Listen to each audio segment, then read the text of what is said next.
sweet. Yeah. So. Great. But she's really good.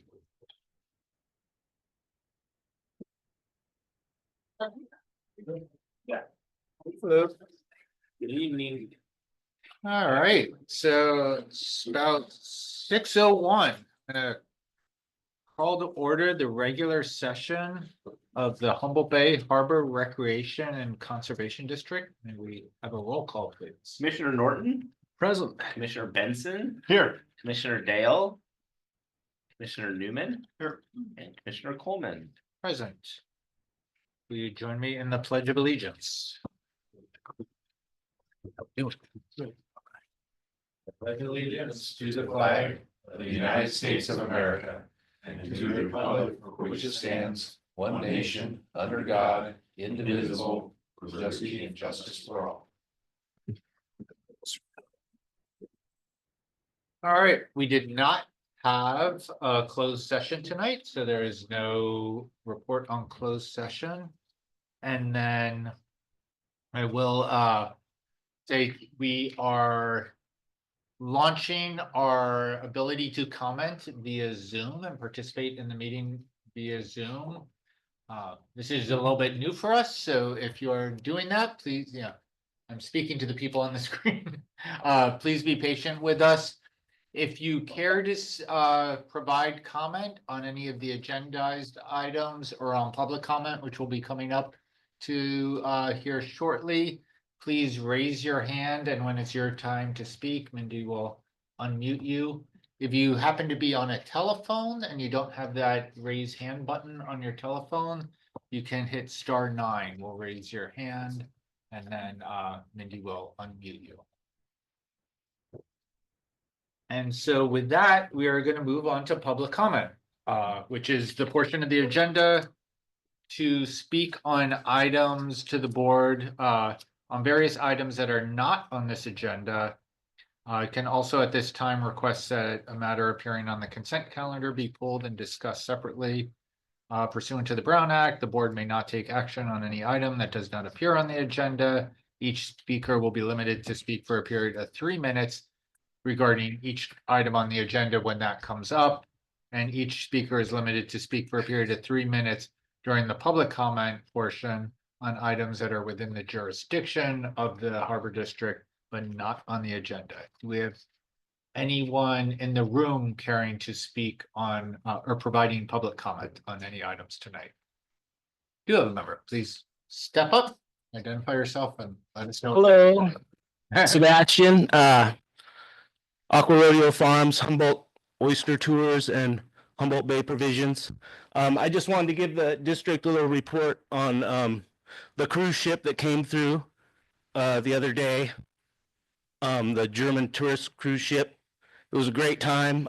We got 2 tours booked back to back I guess they were here for 10 hours, something like that. One of the longest cruise ship stays that we've had. Worked out great. Had the captain come and have a lot of local wine and oysters with a couple of his compatriots or whatever that came with him on the ship. And so I just wanted to say that worked out really good, and anything we can do to facilitate that a little bit more. I know there was another one that might have been scheduled, but I guess they're not going to stop.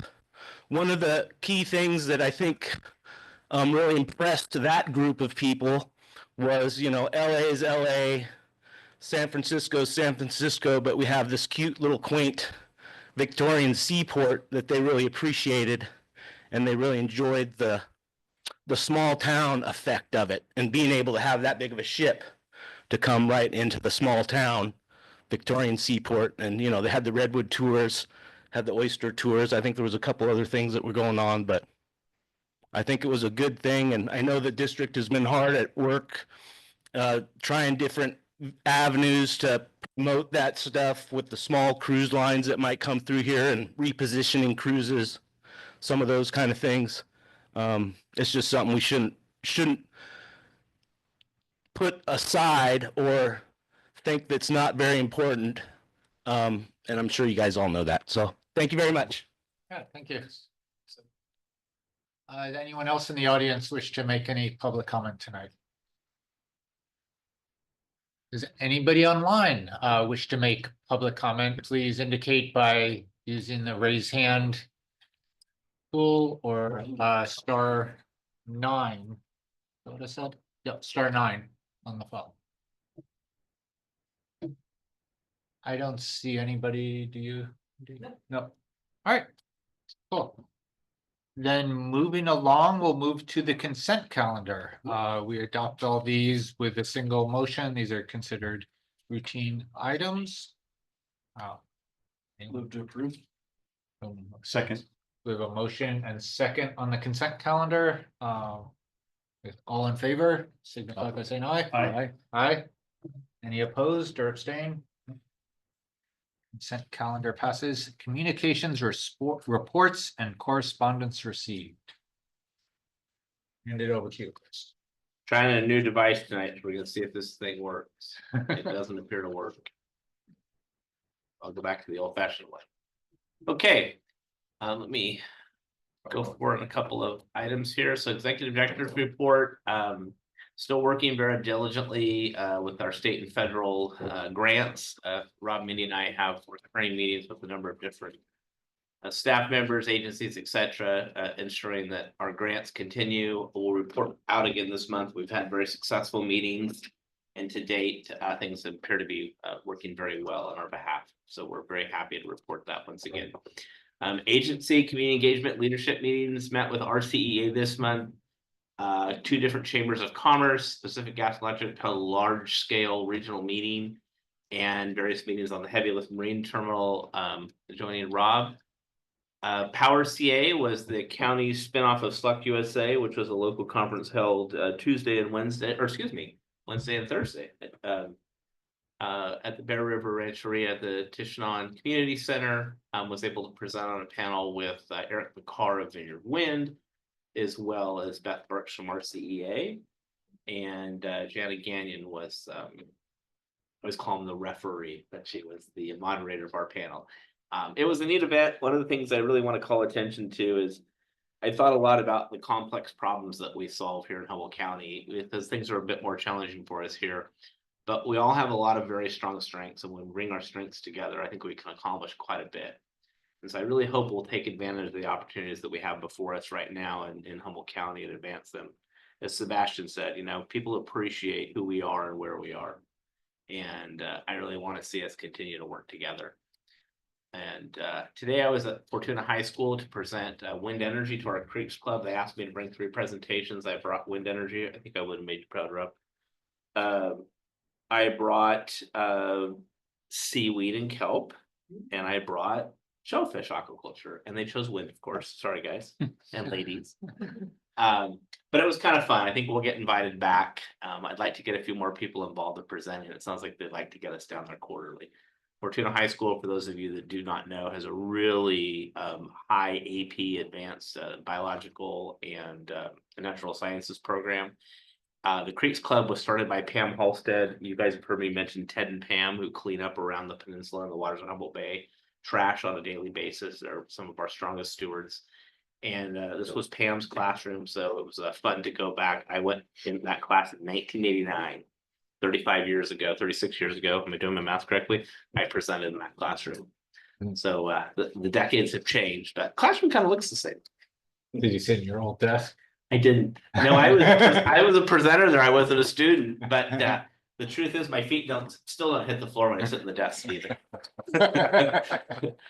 The cruise ship was mentioned. I want to thank Mindy for her work on the cruise ship, as well as the Swan over at the city of Eureka. They were pretty nice to share some fun pictures with me while the ship was in. But we had a cruise ship, a chip ship, and a dredge in the water all at once. Again, a reminder, the Army Corps of Engineers dredge schedule is occurring. So the Aquina is currently working. The Essayons is soon to follow for barn entrance work. And that will be the placement for the nearshore, or the vessel that will do the nearshore placement. The USGS work is all done. All of the monitoring equipment is in place. And so we're ready for nearshore placement. We're dialed in and it's going to happen. Followed by that is Manson with the Manson Bayport dredge. It has now left the East Coast, or at least it was supposed to. I didn't check. The shipping scheduled today, but it'll arrive in late May. It's a little sooner than we originally thought it would be here, so a little change in the date, very positive there. And then, I don't know, I don't want to put Minnie on the spot. Do you want anything about the cruise ship or? No? So, so again, I shared this with you that it was inbound, but we did have a very successful arrival and as well as departure. This is one of the largest cruise ships we've had here in Humboldt Bay. And in recent times, we had one, I think in 2021, I believe it was about the same size, but at the end of COVID, it had very few passengers on it. This was for the most part a full ship. We also had a chip ship in port simultaneously, and we have a photographer in the room who saw a sailboat cruising by. So it's kind of a fun picture to show. Look at the scale there. I was taken from the cruise ship. Wow. Yeah. And then, of course, we have the Aquina currently working here in Humboldt Bay. This is a photo I took in its prior arrival a year earlier, but this is the vessel that's currently working in the bay. A few people asked me, what these dredges look like for those that aren't totally familiar. So, and I'll pass it over to Rob. Thank you. Good evening. I don't have anything you're going to hear from me shortly. Just a reminder that the Pacific Offshore Wind Conference is 2 weeks from now. Third week of May in Sacramento. 18th, 20th, 21st.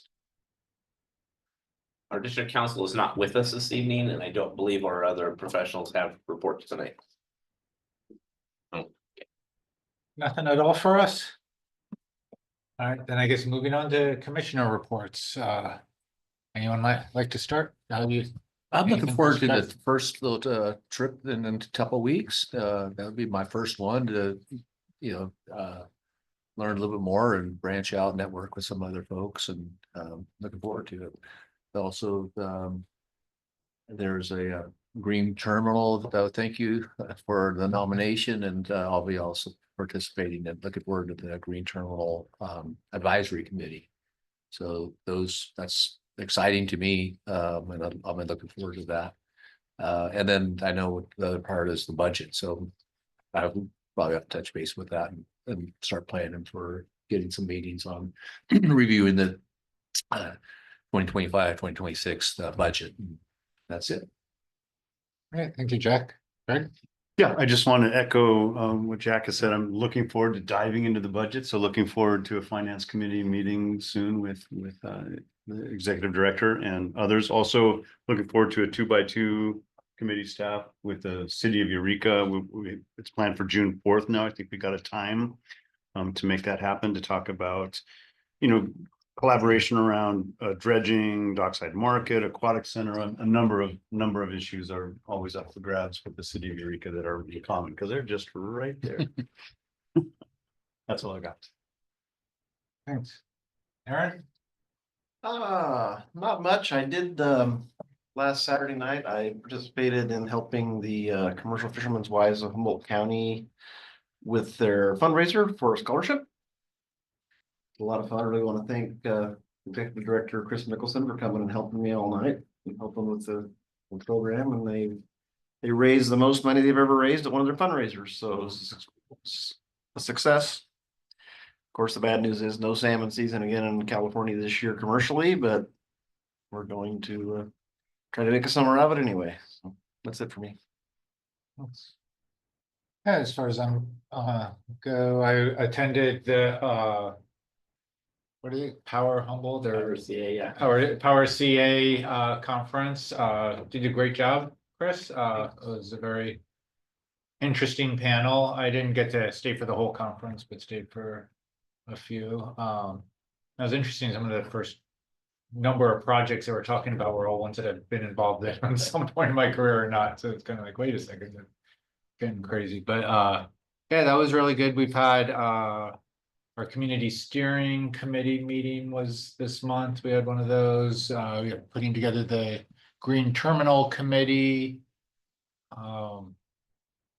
Just this past week, or I guess it was just Monday, I had the opportunity to go up to Klamath to participate in the Yurok Tribes MMIP annual march, I think they have, and then there's another event going on in Sacramento this week or next, which I'm not, is anyone from the district going this time? Or I know we've participated in that in the past, but very moving. MMIP, of course, missing murdered indigenous persons. So it's a very big issue of concern. And then you mentioned the Pacific Winds Conference is coming up in Sacramento. I'll be attending that. Also attended, not directly related to the district, but the California CCA conference was last month. I feel like I've been, or not last week, down in Irvine, California, but a lot of interest down there with what's happening up here with energy and microgrids and of course wind. And coming up at the end of this month is one of Humboldt's highlights, biggest activities, the Kinetic Sculpture Grand Championship. And on the Sunday of Memorial Day weekend, they'll be crossing the harbor, or crossing the channel, I guess. They don't really cross the harbor, but a lot of people come to Woodley Island to launch kayaks and various vessels to go watch them. And that's a great opportunity to see some of the recreational activity and a lot of the art and flavor of Humboldt County. So not racing this year, thankfully, but gonna definitely try and get out there and spectate. So nothing else. I am going to make a slight adjustment to the agenda, and we're gonna go directly to item 11, new business. A special guest presentation from Ashley Bellis of Humboldt Dockside Market, What have I done? Humboldt County's open air fish market. Take it away. Hold up for just a sec, Oh. or you can prepare yourself. I just want to pontificate for a minute since I put you on the agenda. I just want I to know. really, Well, I'm not- I want to raise up the fisherman Oh, community there we of go. Humboldt County, from Shelter Cove to Trinidad. There are many opportunities to buy dockside, and I do that regularly right here at Woodley Island. And so those opportunities notwithstanding, I'm super excited to invite Megan Kenny of the North Coast Growers Association and Ashley of Ashley's Seafood, because there is something new coming to town that's super exciting, the Humboldt Dockside Market. So I'd like to invite you up now to tell us all about that, and we'll see if we can get your presentation up. And I just want to say also that, while I haven't ever been a commercial fisherman, I have known many of them, and I know it's one of the hardest and most miserable jobs. It takes a huge amount of heart. So I just really want to uplift that. And I know that there's been a lot of additional costs with permits and the price of fuel and closed seasons, and it just hasn't been easy lately. So I'm just so happy to have you here, and just want to lift you up. And what do you have new for us? Well, thank you. Thank you so much for the introduction. Yeah, sorry. So yeah, we're here to explain to you guys our project with the Humboldt Fishermen's Dockside Market, or the Humboldt Dockside Market. This is a project of our North Coast Growers Association that we were able to partner with. They are the local pros for, oh, hey, You just have to click it. okay. Whenever it comes to some of the most amazing markets that we have here in our community and, in my opinion, the state. So to start off with, what is a dockside market? So a dockside market is a place where fishermen can come and sell their catch directly to their consumer off the vessels.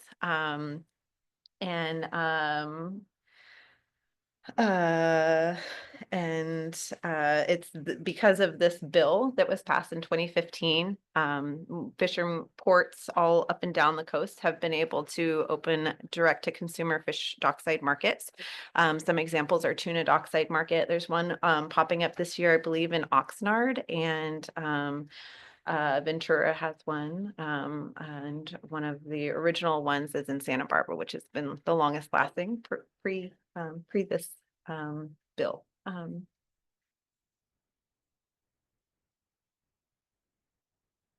So some of the reasons why we're trying to start this project is because there has been some limitations with locations and how fishermen are able to sell. Currently, Woodley Island is the only port or dock harbor that we can sell directly off of our vessel with. It is not possible in Trinidad, obviously, for obvious reasons, Shelter Cove. And Eureka doesn't allow vessels to sell directly off the boats. Also, I have sold off the dock for a few years now, and I've seen people who struggle with walking down the docks. And it does get a little scary, and I tend to just say, no, just wait, hold up there and I'll come and service you up there. So we really want to make sure we're protecting our consumers as well as sell them good, delicious fish. One other thing is, strollers too. We've seen like issues with strollers and little tiny toddlers. So we want to make sure people feel comfortable and safe when they come and buy our seafood.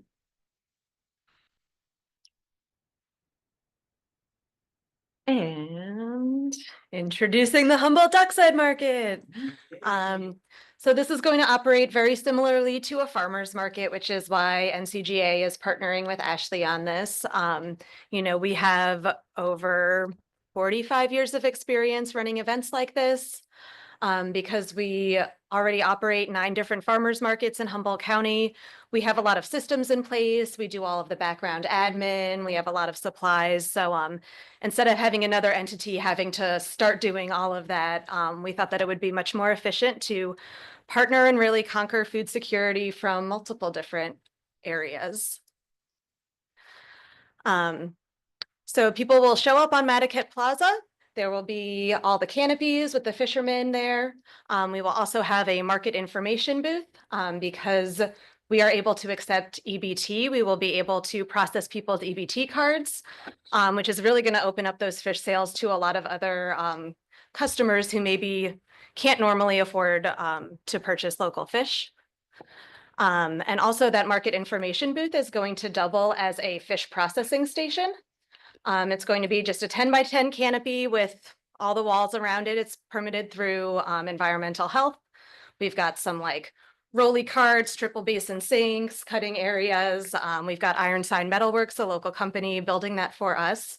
So people are going to be able to go directly to the fishermen, buy whatever fish that they want, carry their tote over to Ashley, who can talk to people about how to prepare their fish. Do you just want it gutted and gilled? We've got some great recipes for how to prepare full fish because, we really want to teach people about eating the whole fish, like the skin has so much flavor and nutrition in it. Or maybe they're not as adventurous anymore. We can really just fillet it all completely down, wrap it up, send it home with them.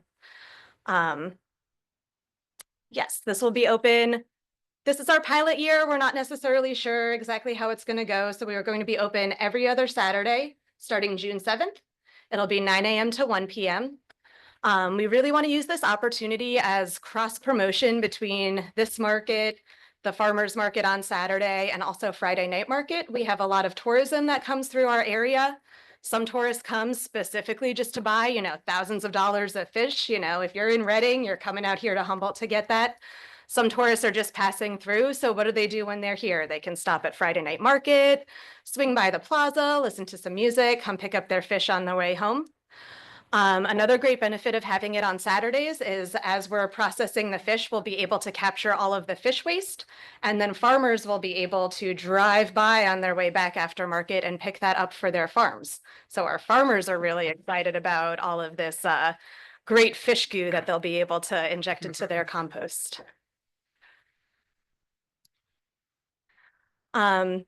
And yeah, NCGA provides a lot of services to our farmers outside of farmers markets. So we're really gonna sort of follow that model for our fishing community. Our distribution, first of all, our direct sales through farmers markets. I'm also the Harvest Hub director. Harvest Hub is a new food hub. We've been operating for about 2 years here in Humboldt.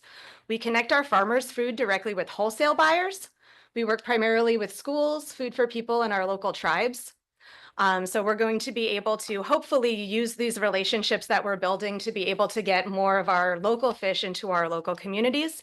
Ashley and I have already been speaking with Eureka City Schools, who's really excited about that possibility. We do a lot of shared marketing. When you are a farmer or a fisherman, you're spending a lot of time doing things that are not necessarily sending out newsletters, being on social media, things like this. So by collectively marketing for all of the fishermen, we'll be able to help them reach a larger base. Obviously, we'll be talking about the dockside market. Ashley's been doing a really great job. You should follow us on Facebook and Instagram, telling stories just about the different captains who will be there. And then on off-market days, we will also be able to use those channels to direct people directly to fishermen if they're not here during the dockside market. So we'll be able to direct them to the boats that are out here on Woodley Island, maybe down to Shelter Cove. If fishermen are going crabbing and they're taking pre-orders, we can share those posts and really be able to amplify the reach of all of those. We do business support for our farmers. This will also be an opportunity for different aspects of the family to get involved in fishing. A lot of times, you know, our fishermen's wives, children, they want to be involved. Maybe they don't want to be on the actual boats, but this will really provide opportunities for thinking about other options. You know, do you want to start doing some value added products? If you're just selling raw fish and you see the increased sales that you get from adding value to your products, maybe that's something that you can really take on while your captain is out, you know, there. So that's really going to be able to provide expand upon our fishing industry besides just to the captains. And also education. Again, we're talking to Eureka City Schools. If they provide fish, they really want to be able to provide education around fish into the schools. Also, just to our community members, like I mentioned, not everyone knows how to cook a whole fish. So how do you prepare it? What's the best way? What are some tips and tricks? A lot of people also just don't know how to cook fish in general. So that'll be a great opportunity for that. And we'll just be able to share, you know, if you're coming here, you're supporting a sustainable industry. You know, it's not like in a grocery store where you don't necessarily know where your fish is coming from, how it's entirely been caught. You can really talk to your fishermen and really hear their story. I guess I also didn't say this is going to be open to commercial fishermen in Humboldt County, and also our adjacent tribal lands, as well as to our aquaculturalists. So, yeah. So please reach out if you have any questions, but also now reach out with any questions. Oh, great. Thank you so much. It's so exciting to hear about. Any questions or comments from the board? Yeah, I Go ahead. I just can't wait to see this happen. I know, thank you. Aaron. Yeah, me either. I guess my one question is there going to be any cooked fish served? Or are there any food vendors that are also going to take advantage of that fresh catch and serve it to us in some edible fashion right there? Other than sushi. Absolutely. I think so. You know, I think everybody's gonna kind of work into it. We're gonna be working with food vendors. One of our soon to be active members is Josh with Arkita Pizza and Deli. He catches all of his fish for his restaurant. He wants to do a pop-up at the market. Really share with our customers what we're doing. And we did have a meeting with all of the potential fishermen, and we agreed that we would only let people sell prepared food at the market as long as any fish that they have to be serving fish, and any fish has to be obviously sourced from our Humboldt County fishermen. Well, we greatly appreciate Yeah, you that's right. coming, and we support your mission, and let us know how we can continue to support you. We'll come ourselves. Come out on June 7th, Yeah. please. Yeah. Yeah. And you mentioned social media. Is that just under the North Coast Growers Association, or is there like a Humboldt? I messed up. There was another slide. Yeah, if you just look up Humboldt Dockside Market, you'll be able to find it. Yeah, that's the title of it. It in comes both. up quick in the search engine. Great. I'm the top fan. Yeah, yeah. We can work on that. He's been following along nicely. All right, My any one accomplishment, like. any comment from the public or questions? I guess I'm up here and just Yeah. say something a little bit. I think that this is gonna be a very good thing, like they're saying about the access to the docks and stuff, because I've been selling oysters off the docks for a long time now. quite a few years since they have that certification availability. But another thing is I'm hopeful to find a way to participate in doing some prepared oyster, like a food booth based with Humboldt Bay provisions with my oysters there. So I'm trying to look into that and seeing how that's going to work logistically, but I think it's going to be great. Yeah, let's do it. Sounds yummy. How about online? Any comment or? Oh, in the infinity screen. All right, well, great. Thank you so much for coming, talking to us about it and all the hard work I'm sure that went into making this happen. Thank you. Yeah, Thank you for very having much. us.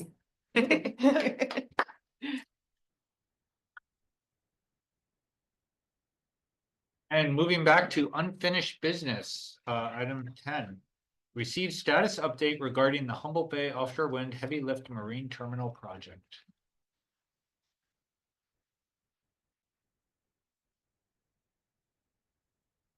Right, good evening.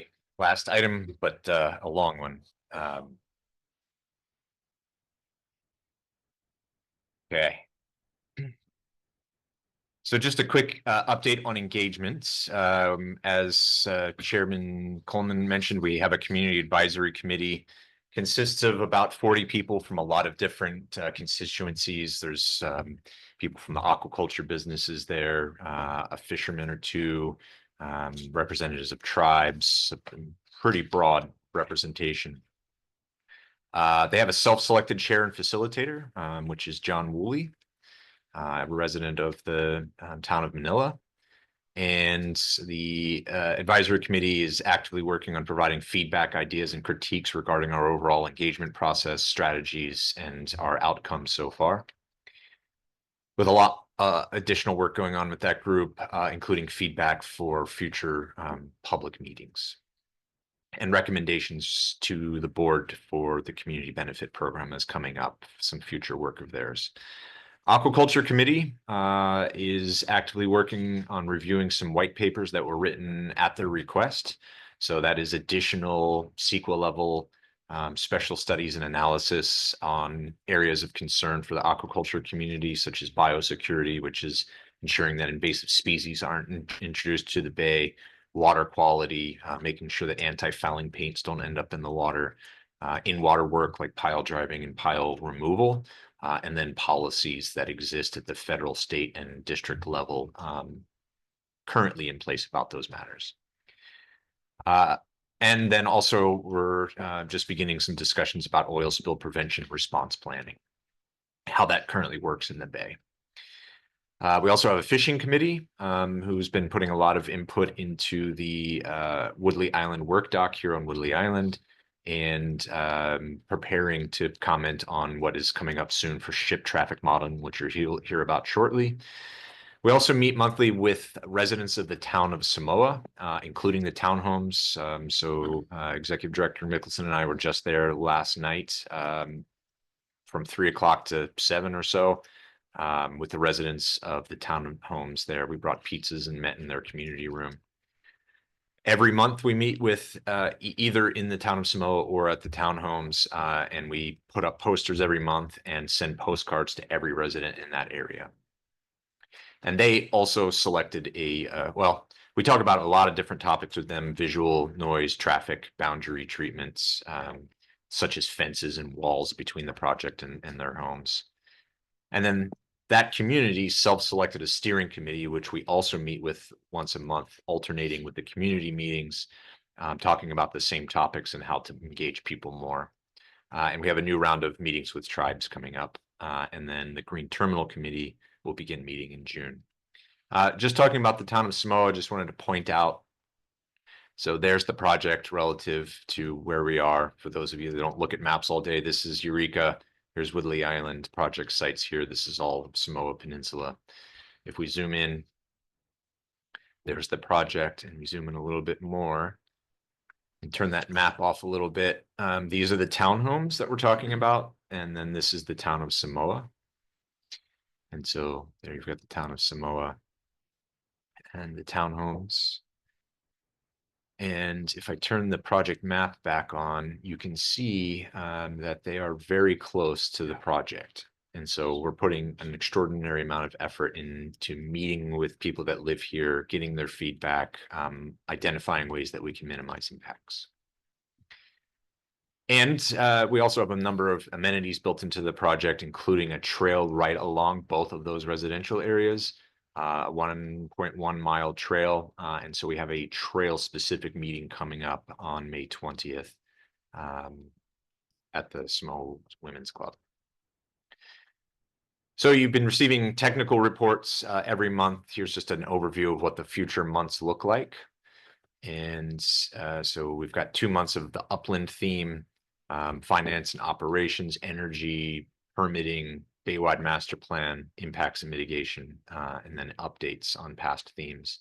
Here's all the details of all that. I don't want to go over all of that, but I do want to point out that we've got Green Terminal coming up soon. That one might be something we want to pull out and do as a separate report. And then we also have CEQA NEPA permits. That's going to be a big meeting. And then Baywide Master Plan is a big meeting as well. So some big important ones coming up. And then impacts and mitigation. I don't know how we'll fit all that into a single meeting, so that might get broken up to 2 or 3 even. We're also considering having presenters talk to you about the white papers and then community tribal engagement update, where we're doing surveys and collecting a lot of data that could be shared with you. All right, but tonight's topics are sea level rise, ship traffic, and tow out simulations. Jonas is a remarkable marine engineer, couldn't make it tonight, but I know that Aaron can live up to doing as good of a job. Jonas is a great presenter, and I think Aaron is as well. And then Aaron also is here to cover ship traffic analysis, and then Gwen will be talking about tow out simulations. So we have their presentations loaded up. I think Mindy's got to work some magic.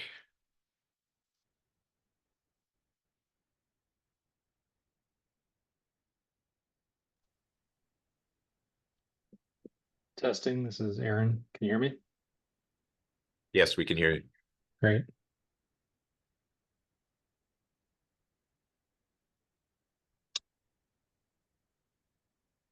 All right, looks like the slides are up, so I'll get started. So a couple topics today. I'm going to talk about sort of some updates on the sea level rise analysis and some hydrodynamic modeling that we have underway. And then after this, I'll talk about the vessel analysis. So sea level rise guidance updates. So our prior design used some earlier guidance from 2018 for sea level rise. And in 2024, we had some updated guidance come out from the California Ocean Protection Council that we are now using in our study or in our design, and especially since the California Coastal Commission has adopted that as a sea level rise guidance. Now you can see in green, that was intended as an internal note from one of our QC folks, but I'm going to turn that negative into a positive. So yes, we're looking at California Coastal Commission guidance and incorporating that into our design. We're also looking at local studies, and that provides us some context, like from the folks from Northern Hydrology, how we interpret and apply the sea level rise guidance at our site. So next slide here. So what does sea level rise affect? Why we're looking at it? As I said, we used the prior assumptions for the 15% design. I'll get into what the new ones are in a second. But we're incorporating the new projections into both the terminal designs, like the wharf elevation and the upland elevation to meet state requirements, as well as incorporating that into our updated coastal analysis. So for doing wave analysis, we want to do that both at the current water levels as well as the future water levels. So that's what's underway now. So how much did it change? So our projected sort of service life for this in terms of sea level rise is till 2080. So that was our how far out we are looking. Coastal Commission sort of regards marine terminal and this sort of critical facility as a critical facility. So we look at the sort of the lower likelihood sea level rise rates, or the higher rates are what are required for this kind of facility. So the prior, the now superseded assessment was 5.1 feet of sea level rise by 2018, and now we're at 4.7 feet of sea level rise by 2080, not 2018, 2080. And that's for the marine terminal. Different parts of that can maybe be a little bit less. And we also don't necessarily need to plan for all that 4.7 feet of sea level rise all at once. If we can, there are some elements that maybe we can be adaptable and meet that 4.7 feet over time. And that's sort of what we're going through right now as part of our preliminary design. Next slide. And so on the hydrodynamic modeling, I have a couple different examples here. So starting with the left, that's some example wave modeling and wave characterization. So in this picture, the bigger waves are red and smaller waves are blue and purple. And that's from one of our computer models. And this is just an example, wave direction, wave period, wave height offshore. We run lots of these different scenarios to help us characterize waves both at the entrance as well as near the terminal for a few different reasons. One, for vessel simulations, as Gwen will get into here in a little bit, to make sure we're characterizing the right conditions there for the tow out, using it for terminal design. So that influences a number of factors for the shoreline, as well as evaluating changes in the system. So we have dredging. How is that going to affect, for example, on the right, tidal currents? So on the right side is an example computer simulation of a flood tide coming into the harbor, where we have the green and yellow and reddish colors are faster current speeds, and blue are lower. And so we use these for a basis for a number of different things, and we're sort of close to finishing that up for this phase to support refinements in preliminary design, as well as some of the special studies. And so I'll pause there. That's sort of that's the first presentation, just on the sea level rise and hydrodynamic modeling update. So Rob, is this? I think we pause for commissioner questions at this phase before we go to the vessel studies or the vessel analysis. I'm open to however we want to run this. Should we take a pause for questions here? Your call. Any questions on this part of the presentation? No. From the commission? We go to the public. You're gonna do public 3 times. Yeah, so there's gonna be different presentations. I think we'll go to the public at the end.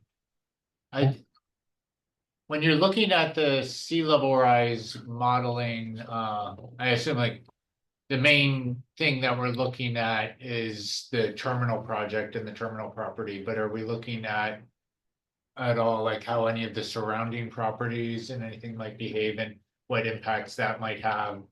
Obviously, if the water gets around anything that we build up, that's not good either. So like how broad of a area are we looking at? Are we looking at the whole peninsula? I think Aaron can give you more details. I'll just say generally, yes, the hydrodynamic modeling looks at the potential impacts of the project in the area around it. Aaron, you want to build on that? Yeah. So to Rob's point, we're modeling. I only showed a snapshot of the entrance, but it's looking all the way up and down the bay. So it's a larger domain than I'm showing here, but it does extend up to the terminal and around.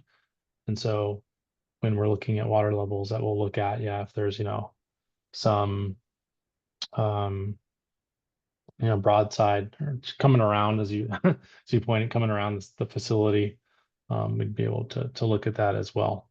And there's some USGS has recently also published some studies just like a month ago called Cosmos, which is something we're looking at as well, which includes storm inundation during sea level rise for us to use as another data point in that analysis, and that provides a bay-wide sort of comprehensive look at sea level rise inundation with and without storms as well. Great, thank you. I guess, moving on to the next presentation. It's the vessel traffic analysis. All right. So, yeah, vessel traffic analysis. There's sort of two parts to this, and the part I'm going to present on is more sort of desktop level, and Glenn is going to get into the simulation and the modeling after me. But when we say vessel traffic analysis, that can be a broad topic, but what we're talking about in this context is documenting vessel traffic within the bay.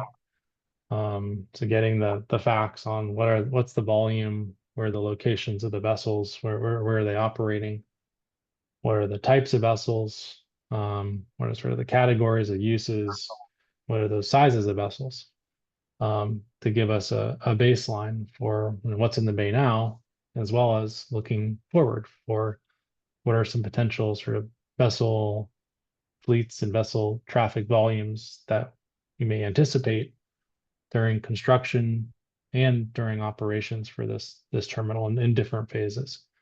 Then we analyze that data to answer a few different questions, as well as talking with stakeholders and others to give context to that data. Next slide. So why is it needed?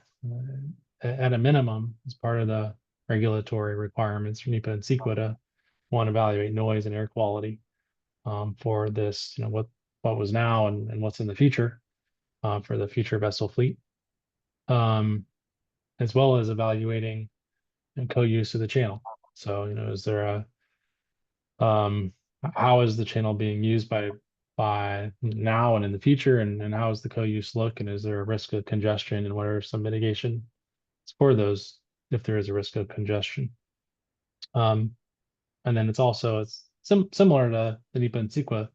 There's some stakeholder questions that we already are aware of, and some that might come up that we want to use this information, especially the baseline conditions, to help address those questions, in the best factual manner that we can. Then you'll see later, this traffic analysis helps us with our navigation simulations. So looking at what are the largest vessels that have come into the harbor recently, where have they transited, where have they been located, or where have they been within the harbor, and how did that go? And so we might actually look there at if we can get the data for the most recent cruise vessel, because that was one of the longer vessels, I think was mentioned, that's come into the harbor. And then I think the where is important as well. We're looking just within the harbor. We're not looking out offshore. The study is the vessel traffic analysis is just focused within the harbor, and primarily within the navigation channel. The next slide. So yeah, how is it done? So for existing data, so for existing conditions, we use something called AIS data. So that is vessel tracking data for all vessels above a certain size, or pretty much all vessels above a certain size, have a transponder on them to help track where those vessels are going, and what is that vessel, and how fast is it moving, and kind of where is it in the bay. And on the right side of this figure, you can see an example AIS tracking figure from a Coast Guard study that was done a couple of years ago, and this is showing all the vessel tracks for vessels coming in and out of Humboldt Bay in 2019. And we're going to be zooming in right around the bay here in a minute to take a closer look. But it's sort of wanted to show it's a commonly used way to understand how vessels are moving around an area, and what are those vessels, and what are the parameters around those vessels. I'm sorry, go back one slide there. Thank you. So future, there's a couple different ways we evaluate what does the future vessel look like, vessel fleet demand look like. So that's terminal simulation. So like we'll do a time series analysis of when are vessels coming in, and when are they leaving, and when are they bringing, say, a turbine blade, and how many vessels are coming per year. to deliver those blades and how many are going out. And we can do that for a number of different scenarios and at different levels of analysis. We're starting with sort of a table or desktop Excel format forecast assessment, and then later in the project, we'll do a more detailed, real sort of time series, detailed analysis where you can actually see things moving around. Um, Help us refine how many vessel calls, different types of vessels we'd anticipate in the future for different phases of the project. And then through this, so we're not, doing this in a silo. Coordination is very important. We have some meetings coming up with the Army Corps, the Coast Guard, Fishermen Committee, and then continual engagement throughout this process going forward with the Harbor Safety Committee and harbor pilots and others as appropriate. And then the navigation simulations that Gwen's going to talk about next are important for us to understand, where are these newer vessels going to be operating in the channel, and what are some of the sort of areas that we need to consider for congestion or co-use analysis going forward. Next slide. So this is the first plot of AIS data analysis from 2023. And on the left side, we see a color plot, and that color plot from green to red, it shows sort of where's the vessel density been. So in green, there's fewer vessels in that had transited that area in 2023, and in red and orange, that's where we see like a higher density of, or a higher use area of the channel or of the bay over that year. So you can see is that most of the activity is within the channel or within the navigation channel, authorized federal navigation channel, and some of it is outside of it. And these total transits, that's about 1,400. That's for all vessels that have a transponder. Again, not all vessels have that. It's only vessels above a certain class or a certain weight, typically. So it doesn't include lots of or smaller recreational or vessels, trailerable vessels, etc. Wouldn't be showing up on this plot as well. So the next question you might ask is, well, which vessels are going where? So this is all the types of vessels. So if we could go to the next slide. So here we're able to look at where are different types of vessels sort of operating within the bay. And it's kind of hard to see a little bit all the details of this scale, and we'll be zooming in as we go throughout this whole analysis going forward. I wanted to show that, we're looking at where are we seeing tug tow vessels, cargo vessels, et cetera, operating within the bay. That's going to help us when we start looking at channel co-use, considering maybe future fleet as well. And so on the left, you can see the red is the fishing vessels, the purple are the sort of tug tow vessels, and orange being cargo, and et cetera. And they sort of plot on top of each other. So we sometimes look at these not all at once, so we can get a better visual on where exactly all the red traffic is and where all the orange traffic is, et cetera. But wanted to give this group a sense of sort of where we're starting from, and then on the next slide is sort of where we're going. So our next steps is finalizing that projected vessel traffic for both construction and operations, so we can support our evaluation of air quality, noise, and emissions from those vessels as part of the permit process and NEPA CEQA. And then initiating that co-use assessment of the channel, leveraging some of the vessel simulations that Gwen is going to talk about coming up, and then initiating that sort of desktop analysis, and then coordination with stakeholders coming up as well. So yeah, it's we want to make sure we're starting with the facts and going from there. And yeah, appreciate the time, and I think I'll pause here for questions. Thanks, Aaron. Can you remind us when it's likely that report will be available for the board and the public? So I'll need to check that calendar, Rob, but it's going to be, I guess once we get into it, we'll need to see sort of if we want to wait to finalize that until after the next round of vessel simulations as well. So I would anticipate probably the fall. But if we need to have some interim, meetings before then, I think we anticipate some stakeholder meetings as well over the fall and summer, or over the spring and summer. So somewhere in the next 6 months or so. Yeah. Okay. Ernie, is that your boat that goes right over the peninsula? Oh, I've got to get a So run. yeah, some folks, the transponders stay on and they get sort of some weird pings. But Is that of all the recreational commercial fishing vessels that go in at Humboldt Bay, I'm guessing somewhere less than 10% transmit AIS. So I guess you're keeping that in mind as far as projections. yeah, and that's something that yeah, we're aware of, and this is sort of, like I said, just those larger vessels.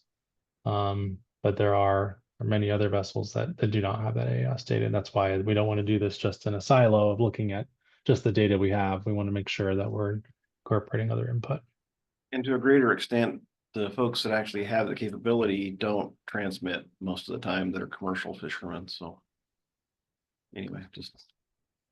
Yeah, so it sounds like you have ideas of how to try and capture some of those other vessels. Well, yeah, we think it's going to be a mix of the quantitative and qualitative analysis, I guess is what we call it.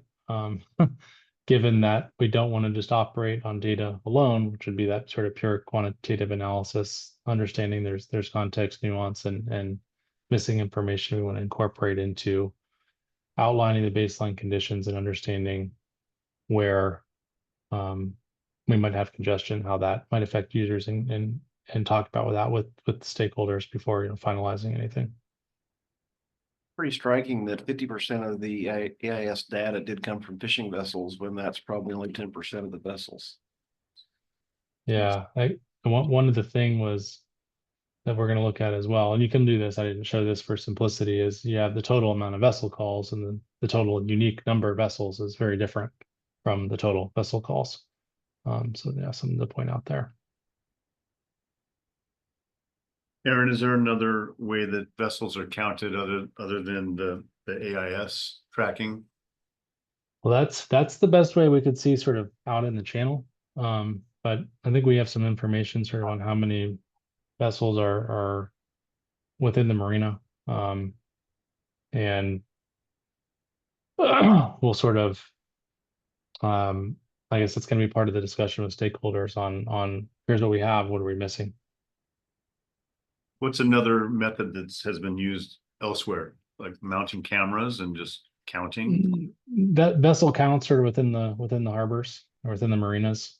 And sometimes there's some other reference documentation that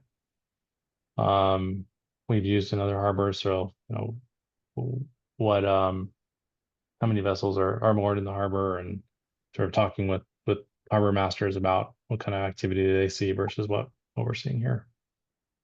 Right, we don't possess a vessel traffic management system here in the Port of Humboldt Bay. Yeah. So if we did, and we will have to go to that at some future date, we would have much different counts and activities and knowing paths and whatnot. Right. The other piece is we would have to put a notice to mariners out about the requirement to enter into the Port of Humboldt Bay. And what signals would have to be broadcast, etc. So much bigger conversation for another day, but just to make sure everybody's clear, we don't currently possess such a system here in Port of Humboldt Bay. Got it. Aaron, the last question I have for you is, you showed fishing vessels being 50% and barges being, I think you said 17, and then other was 22%.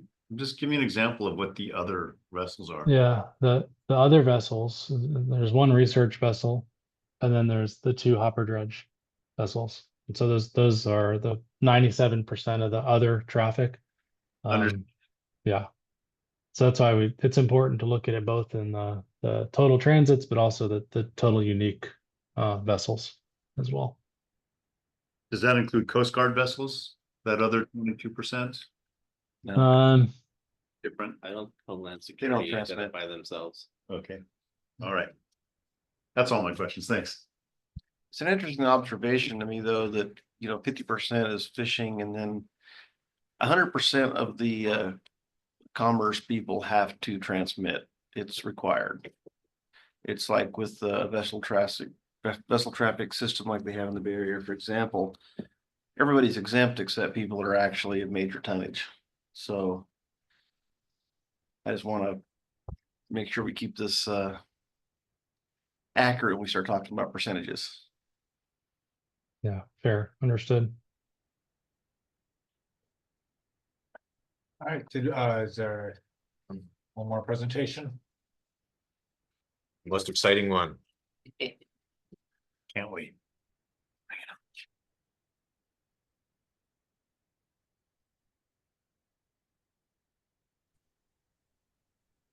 Can you hear us, Gwen? Can you guys hear me? Yes, we can. Okay, well, you guys just, put the deck really high for saying that it's the most exciting presentation to come. So hopefully I fill those aspirations. Mindy, do you have the presentation?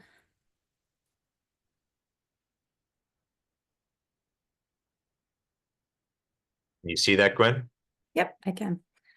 So, yeah, so I'm talking about the tow out of for this proposed Redwood Marine Terminal. And I guess I just wanted to step back and just talk about what are real-time vessel navigation simulations, and why we are using them and what are all the inputs. So real-time navigation simulations are basically a computer application that simulates the process of whatever vessel or barge we're trying to navigate through an environment, and it updates immediately with the responses from the user inputs, but also we're inputting data that is constantly, such as like currents. We have a time varying, spatially varying current model that goes into this, as Aaron just talked about. And so all those things are working together in a real time to try to replicate navigating for this in this scenario through the harbor. So this software, in the States, there are two main software developers. The software that we are using is used to train mariners, ship captains, and pilots. That was what it was designed for, and we are using it the same way, but putting in something that doesn't exist today to check feasibility, safety, and to train mariners for this change in environment. So the main inputs, as I've kind of talked about, so that when I say hydrodynamic models, I'm also talking about the ship models, the tug models, in this case, the foundation models. So we're trying to replicate very realistically how those different vessels and the hull shapes are going to be moving through the water and in fact affecting the environment and affecting how maneuverable each vessel are. So that's one main input into the navigations simulations. The second thing is environmental data. So Aaron talked, we just did very detailed current and water level modeling. We're doing wave modeling as well. And all of those get input into the software to make it as realistic as possible. Wind is also included. Obviously, these are very large turbines that go very high up. And so wind is a huge factor that goes into this. Thirdly, an area database. So we will create a rendering of the Humboldt Harbor, and it will have the new terminal there, it will have wet storage, it will have the project in there, but it will also have the existing environment in there. And that area database will include the latest survey from the Corps and the best bathymetry that we can find, to the authorized depths that are posted. And then in addition to that, it has all the nav aids, the range markers, everything that basically the mariner would see in real life, we try to include in the software. And then the fourth thing are the ship handler commands. So all of these simulations will be done by a professional mariner, and they will be controlling if it's a tug, a barge, a deep draft vessel, they're giving the commands basically as you would on a real ship. You can see on this image of the left, this is a tug bridge at my tags. And this is the mariner running the controls and giving it to these simulations. So why are we using this for Redwood Marine Terminal? So one, we want to make sure that it's feasible to do these tow outs of the foundations. Determine what are the environmental limits that we think is a safe working limit to be doing the tow outs. Proof of concept, obviously this is going to have impacts. Let's understand where these vessels are and turbines are going to be going in the channel. And then lastly, just to train the mariners so that they have something that they feel comfortable and they aren't coming into this blind and not ready to perform the highest and safest maneuver. So next slide. So this one, I just wanted to kind of show the variety of these simulators. So the first picture on the top left is MyTag's full mission bridge. So this is like they actually have a ladder. You're walking up the ladder. You're going to what feels like a very realistic bridge. It's a huge IMAX 360 screens. All your controls are in front of you. You have an ECDIS or radar, throttle. Everything is as realistic. You're talking on the radio to the control room. And so this is just one example of, just the realism of this. You can walk out onto the wing of the bridge and just to hopefully have as realistic of a simulation as possible. The next picture over on the right is a MyTag's tug bridge. So this is I think it's 180 view screens, and you're sitting there and it has all the controls for an Azipod, Z drive tug, conventional tug. And so you can see there's one of the mariners sitting there and he is on a tug behind a large LNG ship in front of him. So then on the bottom left, this shows you the smallest scale. So this is actually in our office here in Baltimore where I am based out of, and it's our Moffitt and Nickel desktop simulator. It runs the exact software that are done at the full mission bridge simulations, but it's at a smaller scale to kind of test feasibility. We still have an ECDIS or radar or conning page, and then you still see, a good visualization from the bridge with still controls, and then there's a mariner sitting there actually doing the simulation at hand. And then the bottom left is just another full mission bridge simulation center. It's called Star Center. It's down in Florida. And this is a cruise terminal that we were evaluating here, but just showing you just, difference of different facilities to give you a broad picture of navigation simulations. So this is a video of a simulation study just to kind of show you guys the rendering. Mindy, yes. So this is at, I want to say it was at like a 10 times speed, but here's just showing you have a container ship. It was doing a turning evolution to go back to the container terminal to the starboard side here.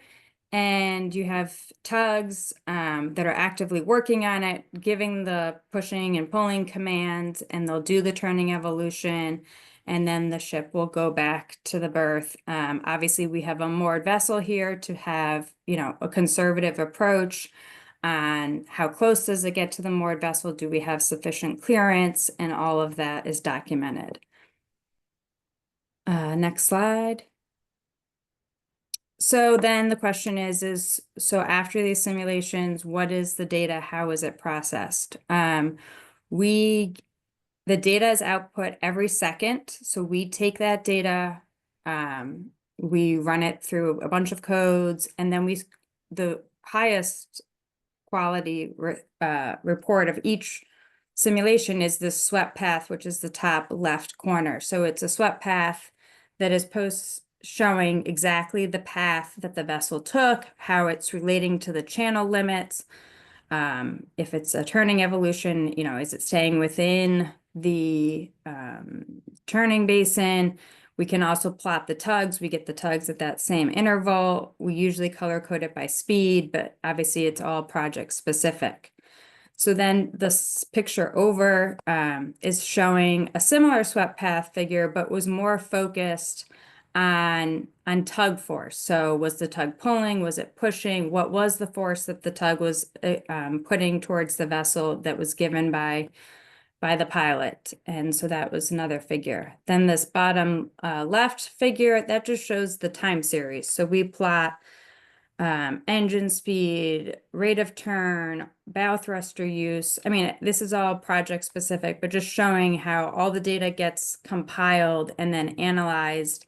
And we can make some assessment on the feasibility, safety, and, you know, one thing, if the tugs are going to be at max power for the entire duration of the transit, obviously that's going to give you indication you probably need to increase your tug power because we want to see something in reserve. Or if the rudder is hard over to have to make every turn, you know, we start highlighting those issues with the post-processing. And then on the bottom right, it's basically, let's say we've run, you know, 5 runs of a very similar run, and we then do a heat map to kind of show where are the most vessels, you know, where are they tracking, and, you know, are some anomalies happening, and look at overall channel use after doing these simulations. So fast forward, that's all about, right, navigation simulations, but now we want to get into what we're actually doing for this project. So obviously floating foundations stateside, it hasn't happened yet, and obviously California is taking a huge lead in progressing this technology forward. So we have planned a phased approach to this. This is a project that we've not done before, and it's very exciting and new. So we want to make sure that we do it right and very thorough. So we have a phased approach, so we can basically do something, learn from it, and adjust and make sure that we're checking all the, you know, all the boxes and getting the answers that best suit the project. So the first phase was actually completed in April of 2025, so last month, and these were the validation simulations of the foundation models. So these foundation models weren't in the software. We got all the modeling data to MyTags, who did, you know, was the naval architect that did it and put it into the software. And so we, in collaboration with Foss Maritime, who were the tug captains that helped us test the realism of the foundation models, we spent a couple days just testing the models to make sure that they felt that these foundations were towing realistically with the large wind area and responding correctly to the, you know, to variable winds, variable currents, and different environmentals such as waves. The next phase is anticipated to happen in this summer. We're working out schedules, obviously, with the Simulation Center, with Foss Maritime, with the harbor pilots. But this will be the first study and it will focus in on the tow out of the foundations. And basically, we're trying to answer the most critical question of, is the tow out feasible, and what kind of tug configuration do we need, and starting to tease out those environmental limits for that tow out feasibility. Then looking on to phase 3, I've listed 3 phases here. This may become a 4-phase, a 5-phase. We're gonna, you know, take this step by step. But then looking to the fall, after we've done the production, we're gonna get into more production simulations of the tow out. We'll get into more detailed production simulations, looking at additional tow outs. We'll take what we've learned from the first pass of the tow outs, see if there's anything else we want to further flush out. We'll also, in that third round of simulations, look at in-harbor shifts. So going from the terminal to the wet storage, going, from the terminal to the sinking basin, to make sure everything has adequate space and will be no issues from a safety and maneuverability perspective. Additionally, we want to look at the delivery vessel simulations. So obviously we're going to have deep draft vessels that will be bringing in some of these components to make the full foundation. And so that vessel probably is the design vessel as of right now is exceeding the what the harbor or the federal navigation channel was designed for. So the way to test the feasibility of that is to do these simulations. And so this last slide of mine shows just 3 pictures of the simulations that we did back in April. So these are the validation simulations. So this shows the 3 different tug captains that were all on 3 different bridges working together to just figure out the realism of these foundations and just start figuring out their approach to the maneuver. So with that, I will pause for questions. Really fascinating. Any questions or comments from the board? Yeah, Gwen, Commissioner Benson here. I'm just curious in the models, I couldn't really tell like how much other boat traffic you were considering in any of those models. Are you sort of just for the purpose of modeling, or you consider it's pretty open around the vessels and there's no sort of yahoo factor of the crazy boater that gets in or the stray whale or, et cetera. Are there any factors in there around that stuff?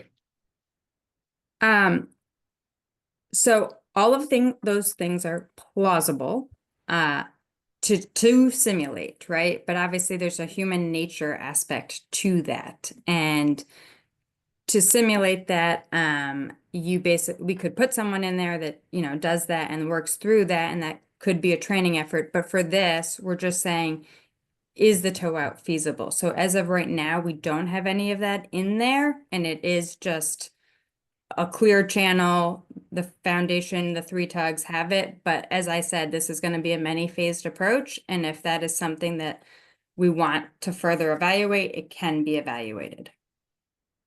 Thank you. I was just curious. I can tell you, my daughter has gone to my tags and played on the ship and had them put in the whales and whatever not. So they have the live whales that can jump, and they have cows, they have everything that you can try to make this as realistic as possible.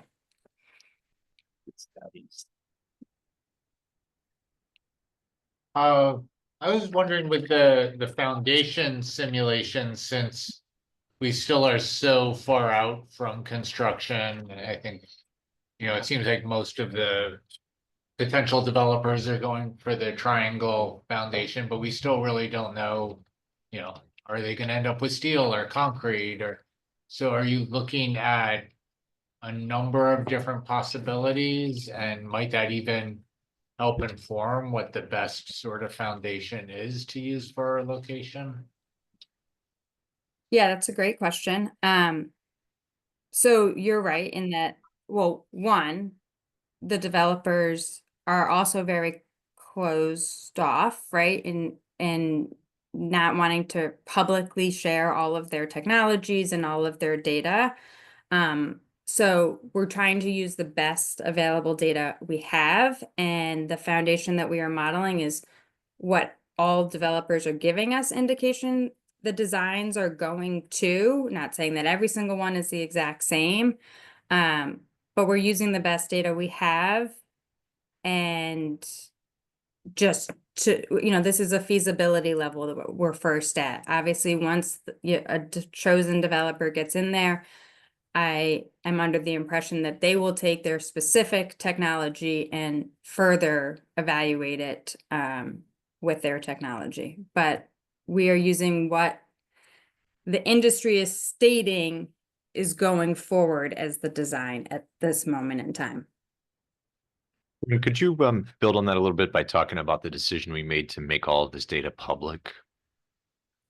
Yeah, so I guess what Rob is saying, so a lot of this model is specifically from the University of Maine design. And so that data is available. University of Maine has publicly shared it. We have done additional modeling, and then we have had my tags create the models, but on behalf of the Harbor District, it is shared ownership, the model between ourselves, my tags, and the Harbor District to hopefully help and benefit those that are trying to do these navigation simulations, if it's not specifically for this project. So this is a model that is available for those three parties to share. I think that's what you were alluding to, Rob, correct? That's right. So whereas the developers understand, hold their data close to their chests, the data produced through this process, we are sharing with anybody that wants it to further the whole offshore wind industry. So it was a decision we had to make, whether it would be proprietary or publicly available. And so it's available to everyone. So those were three very That's right. dense, informative presentations. I don't know if anyone from the audience has any comments or questions. Yeah, please step forward and. Evening, Commissioners. My name is Kevin McKernan, resident of Eureka. And like the cliche goes, I guess I wear a lot of different hats. So is the first gentleman on that gave the first two presentations, because all these questions are for him? And if not, I guess I would just register them with the commission. Okay, great. Okay. It's a bit concerning about the lack of, it didn't sound like there was going to be much effort, or at least it wasn't expressly stated how you're going to capture all the non-AIS traffic, especially the smaller vessels. Maybe that's just because that's coming later, but I would like to offer, and I'll put my yacht club hat on for this statement, is that the sailors in the yacht club use GPX tracks on their boats to keep us all honest in our racing. And I think that they would be very willing and eager to share all that information with you, so you could see the frequency and the tracks that they take on their weekly and sometimes even more than weekly occurrence of racing all throughout the bay. And they're obviously not straight tracks like most of the ones that you showed for the larger vessels. I'll take that hat off and put on my tourist hat. The tour boat, the Madaket, also has a very documented, well-used track and frequency that can be shared, going back many years, of course, but we have that track and we know the frequency from basically May through October, operating 7 days a week, and also does not go in a straight line. It's what happens with over 100-year-old boats, plus also with tours. I'll take that hat off and put on my other hat, which is non-motorized vessels on the bay. Also, I have there's a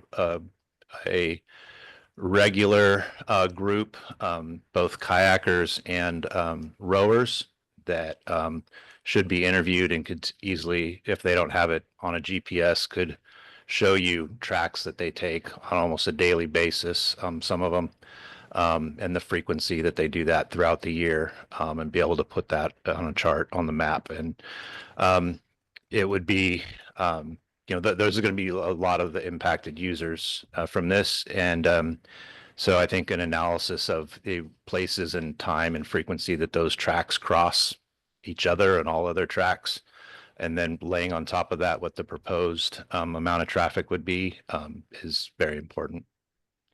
So since we had to hold our questions till the end, you get all my questions all at once as well. So you'll have to wait till the end and try to answer them all, or just, answer them at some other point. The last one just has to do with the current model that you showed, the currents going in and out of the bay. I certainly hope that going to ground truth some of that, because one big error I saw on the north inner part of the north jetty, as you turn the corner and go up the bay or going out the bay, depending on your perspective, showed a big blue swath, meaning like slow currents. And as we all know, that's the fastest part of the bay right there. So, I mean, that needs to be calibrated. That's a big pinch point for navigation in and out of the bay. And then it shows sort of the opposite. It showed it got faster as it goes over the flats, and that's basically sometimes a foot deep of water, and small waves are breaking across all that section. So there's not much current in there. So those are all I have. I don't expect you to answer them all now, but hopefully they get logged somewhere. And you could follow up with the yacht club on that stuff if you're interested in getting that data. Probably Cal Poly Humboldt on rowing, and the Maticat. So thank you. Yeah, no, thank you. Rob, I'll let you Yeah. address that first, and then I can add if you'd like. So as I was putting the slides together today, I swore I was missing one of our stakeholder groups, and I could not remember who it is. So we do have a yacht club and recreational user committee as well. So welcome you to join that committee if you'd like. And so we'll work with them on some of those questions. And then Aaron, up to you. Yeah, and I think I appreciate that question, because I think I was trying to get at that a little bit, and Aaron as well, of how will the boats without transponders, how will that traffic be modeled? And it sounded like it was going to be a mixture of qualitative and data, but it sounds like there might be some data available, so hopefully we can follow up to get that. But yeah, Aaron, if you wanted to. Yeah. Any additional. I think it sounds like to me, one, all good information. I appreciate the comments. And two, I think it's gonna be a smattering of input to make sure that we're covering all parties as part of this. And there might be different ways we incorporate that information and different types of information and formats we get that in, but our job is to try and synthesize that all together and incorporate that into this, co-use assessment. So I guess I don't have an answer on exactly how yet, but I think that's what the next step of this process is. And I think I follow up too on the question, because you had much better eyes than I did on the current models. But will there be any ground truthing of those models through? Yeah, I'll try and speak to that. I haven't been the one doing the modeling, but typically what we have is a number of data points that we calibrate against, and I know there's been some calibration. What I put up there was our draft results. So I'll go back and check with our modeling team and see if there's any further tweaking they're planning on doing. But again, that's also for some specific cases, and different cases might look different as well. So I can go back and check with them on that, but I think I appreciate the comment, and I'll bring it back to the team. Aaron, were those screen captures of animations? Yeah, so we have usually the full title cycle modeled. And that's just, one timestamp in time for what the currents are at a single point in time. But yeah, we'll usually do several days to a month of a full tide cycle for that kind of case. I also noticed some local knowledge discrepancies in both the wave and the current models. But where the discrepancies were outside the channel, and I'm assuming they probably didn't do much observation in those areas. Aaron, why don't we invite you and Jonas to one of our fishing committee meetings? It's a group of people Great that idea. know the tides and currents. Anyone. Yeah, that sounds good. I know I've run models before where I've met with the surfing community, and they're insistent, the currents are going counterclockwise versus clockwise, and we'll take a look at a few different assumptions, and as with any kind of model like this, there are assumptions you need to make, and we'll see if it makes sense to adjust some of those assumptions to reflect real world experience. Thank you. Other comment, question here? Mix of both. I also have a couple things, sorry. That's okay. I was thinking maybe I didn't realize these were gonna be such long presentations. Maybe I should have broken for questions at the end of each one, but please go on. So forgive me if this was said before I got here, but just so you're all aware, on Monday, California filed a lawsuit against Donald Trump over his offshore wind executive order. And Humboldt and the Humboldt project is called out in that complaint. And so sort of relevant to you all in your project, and I thought you should all be aware. I also have a community engagement request, which is, can these slideshows be made publicly available and put on the website? I'm trying to copy all this information down and put it on my website, northcoastoffshorewind.org, which answers frequently asked questions about offshore wind. And doing that would save me a bunch of work. Another thing to be aware of, BOEM estimated the vessel traffic in Humboldt Bay in their programmatic EIS that they did at the end of last year. I think that thing is like sitting on a shelf somewhere now and no one is looking at it, but you can go find it online still. And so that's something for you all to be aware of as you're looking at your own analysis. The other thing I didn't hear mentioned, but I'm assuming will be looked at, is the seasonality of vessel traffic, right? Because it's just a total count for the year. It doesn't tell you as much as what's happening at what times of the year.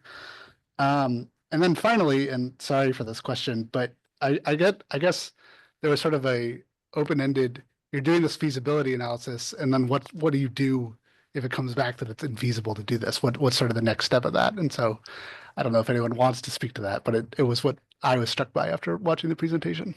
Thank you.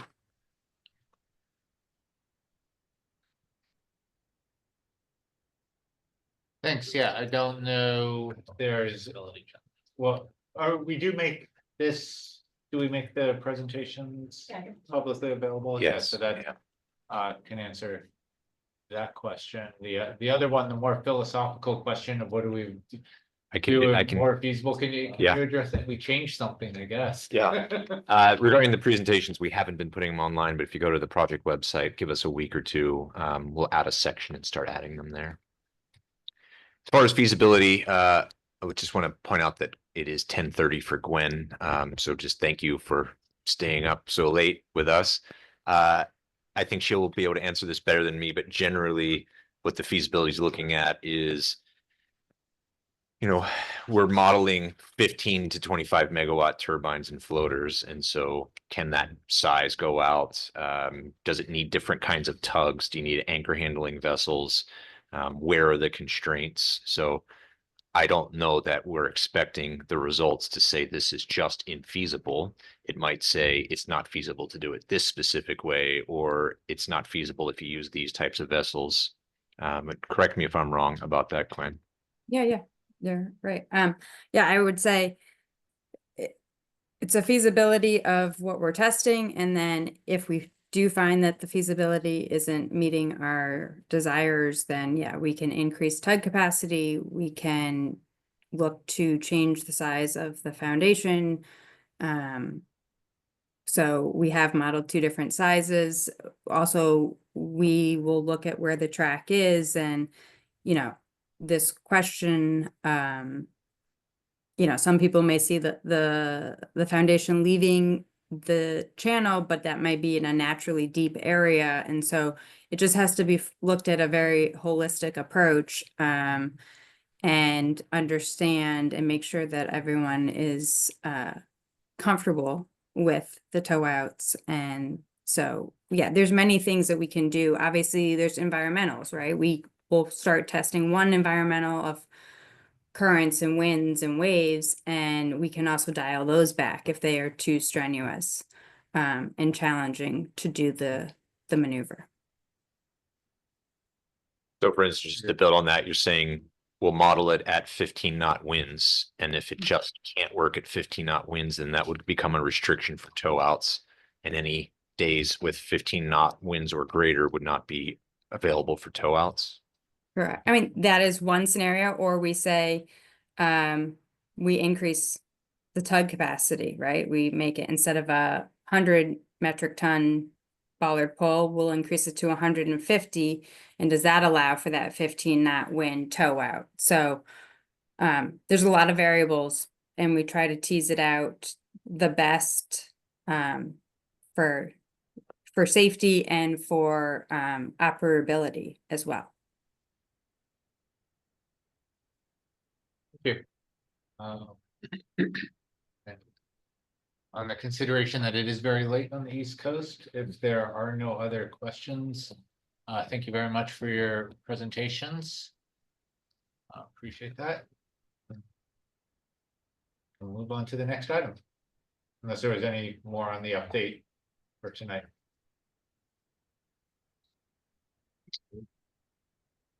Thanks, everyone. Thank you. Feasibility constraints, so I did note on the agenda in the packet, it did say these were 5-minute presentations, and I don't think these are feasible to be 5-minute presentations. It's an ambition I'm failing at, so we'll adjust those times. All right. Okay, moving along to, the thing that you're both so excited about. Finance. Consideration of the initial fiscal year 25-26 budget preparation. Step 2, preliminary goals for Redwood Marine Terminal 1, Redwood Marine Terminal 2, and Shelter Cove. Okay, we're gonna start with Shelter Cove. Just a reminder, step 2 is in the process, and these are capital outlay. So this is not going to be income and general expense. These are going to be the capital outlay projects as staff has delivered to them to date. So for Shelter Cove, we have our fish cleaning station, which we know is a recurring annual maintenance fee. This is for our fish cleaning station and grinder. Road maintenance, which is the roadway that gets us down to the launch apron. And then we are approved under FEMA, awaiting funding for the boat launch apron repairs and for access road repairs. So those are not shadowed, but we're still waiting for breakwater repairs. Keep in mind that with the current administration changes, funding has not been made available under FEMA. In fact, today, the head of FEMA was dismissed from their duties. So while we're very aggressively working to secure these funds, even though we've got to the approval process, we do not have a grant agreement in place. You heard a very similar message from me last year. This has been an ever-changing landscape. There's some major internal problems within FEMA. There's major problems with the people that deliver the services to FEMA. And now we have not only the administration attack on FEMA, but also a change in leadership. So just to be very, very clear on those. I think it's realistic to understand we will do the fish cleaning station and road maintenance. The other things are going to be subject to the cooperation from our federal government. We are in communication with the Resort Improvement District. It is spotty communication. They've had a lot of changes in their staffing over time. The new GM, Chris, however, seems to be someone who's very receptive to us. You'll remember a couple of meetings ago that I indicated we've been corresponding between them and the Shelter Cove Fishermen's Preservation. They have been helping us with some of the debris on the apron that prevent the area from being utilized, because we do currently have a site utilization issue down there. Unfortunately, because of the sensitive habitat down there, we cannot necessarily take action. So I have to be very, very cautious as to what we do. Now my clicker's not working. Now, before we move off Shelter Cove, and I think this comes up every time we talk about Shelter Cove, but it has been, I guess, years now since we've had a joint meeting down there. And I think since it is within our jurisdiction, it would be good for us to try and schedule something in the not too distant future to go down there, see if we could have a joint meeting with it. We certainly can do that. Prior direction from the board was for Commissioner Dale and I to go have a meeting with the RID, but if you'd like to have a commission meeting down there, we certainly can take that action. I think that's nice to just show up there every once in a while and, then we can try and tailor the agenda to be more Shelter Cove items, but whatever. Just to be clear for everybody, it's a daytime meeting, but we definitely could get that scheduled this summer into the fall.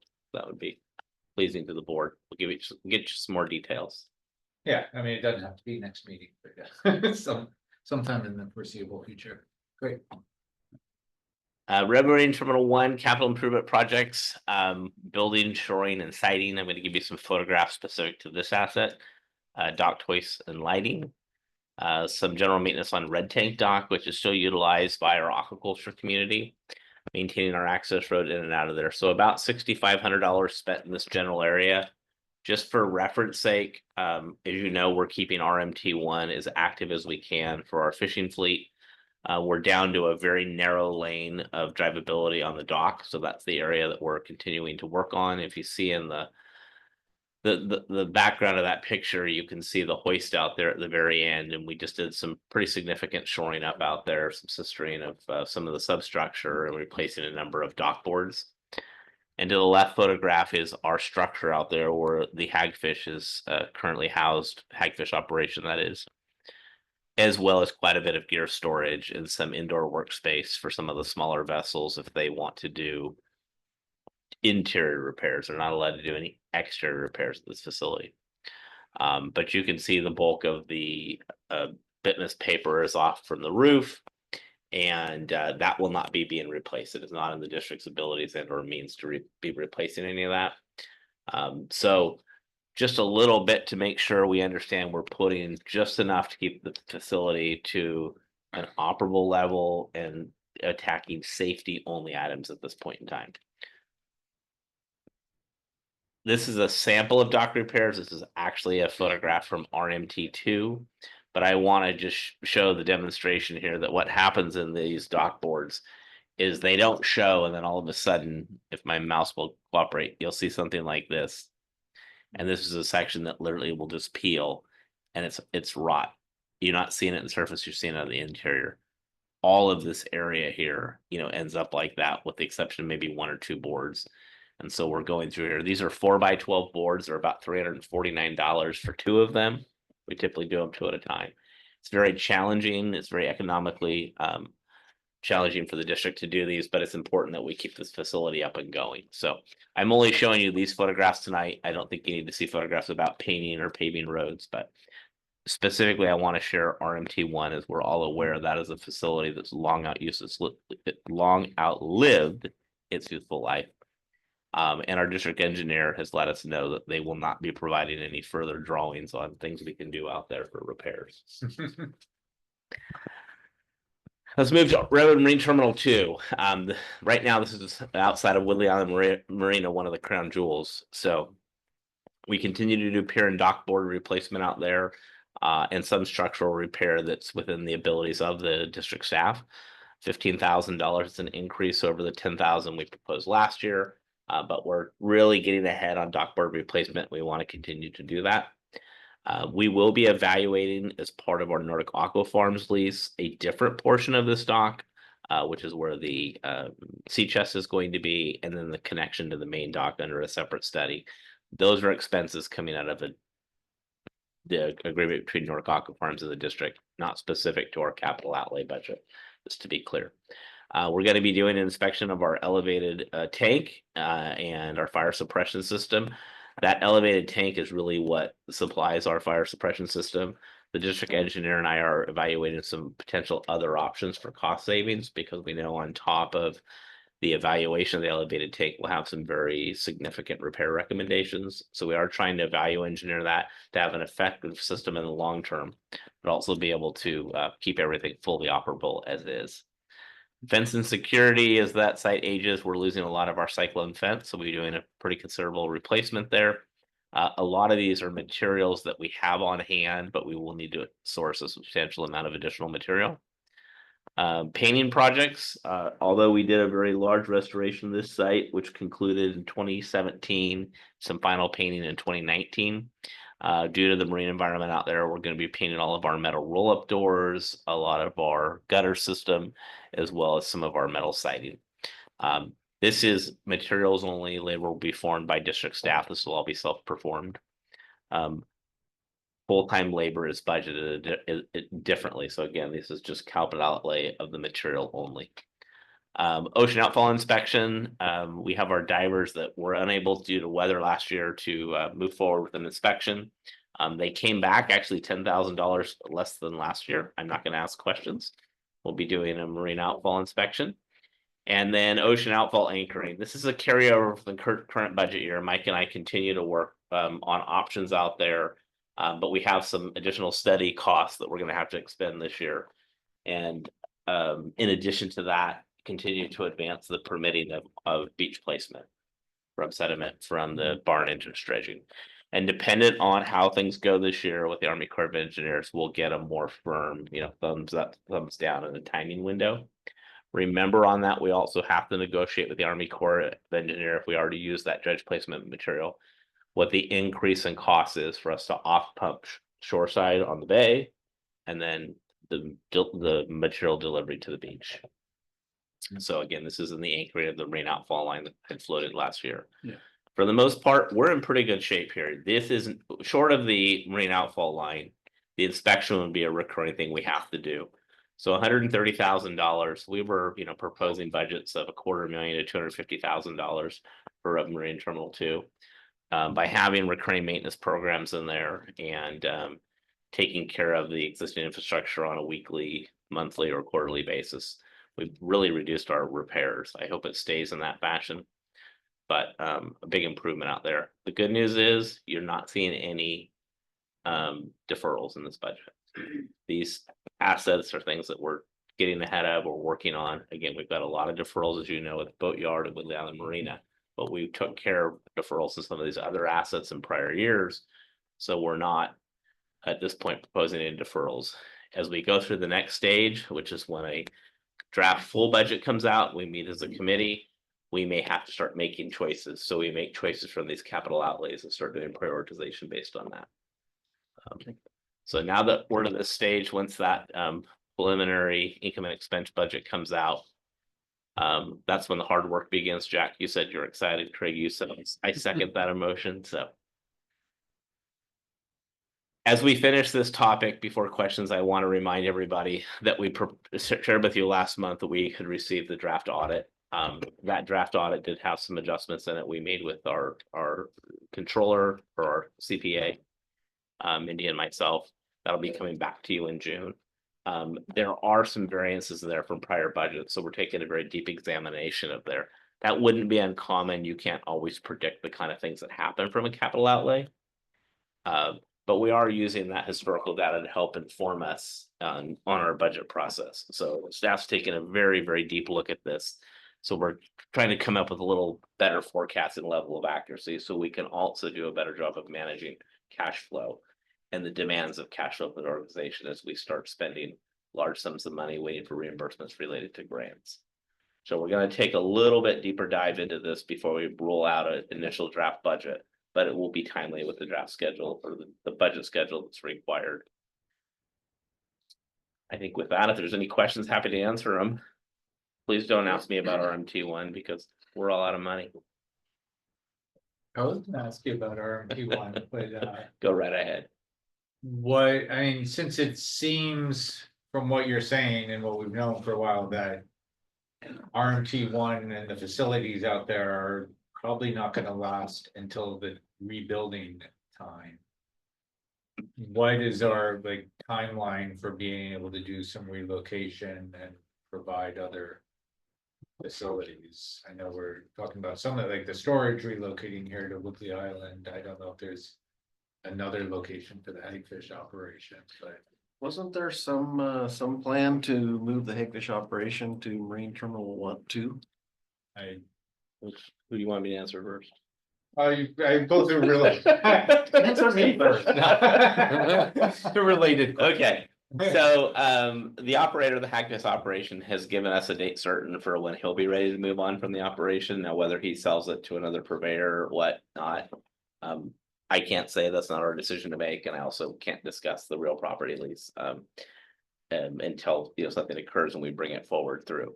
I'd be happy to report on that in closed session. I'm not correcting anyone. I just want to be clear as I don't directly answer that question why. All of the storage that occurs can easily go outside. We don't provide cover storage. That cover storage was just based on the legacy of who got there first. So if we had to do relocation, we would simply move people outside the building. We'd create a perimeter that we'd work with the district engineer for a safety boundary. So that would take care of everything but hagfish. Does that answer both of your questions? Well, the dock, the fishermen seem like wouldn't be able to continue to use the dock for offloading. They're really right now just hagfishers using that dock, and they have the ability to offload here at Woodley Island Marina. And so when we can't offload there, that's actually occurring now. Okay. Yep. Thanks. Yep. Sorry, I didn't grab that part of your question, but yes. Anything else from the board? No. Anything from the public on this portion of our budget preparation? Come on, Sebastian, I know you're fascinated with this stuff. Somebody, is there anybody's? That's all I gotta say, I gotta move out real quick. We enabled virtual comments. Nobody virtually wants to make a comment now that. All right, with that then, I think that was our last item. We are adjourned. Thank you very much, everyone.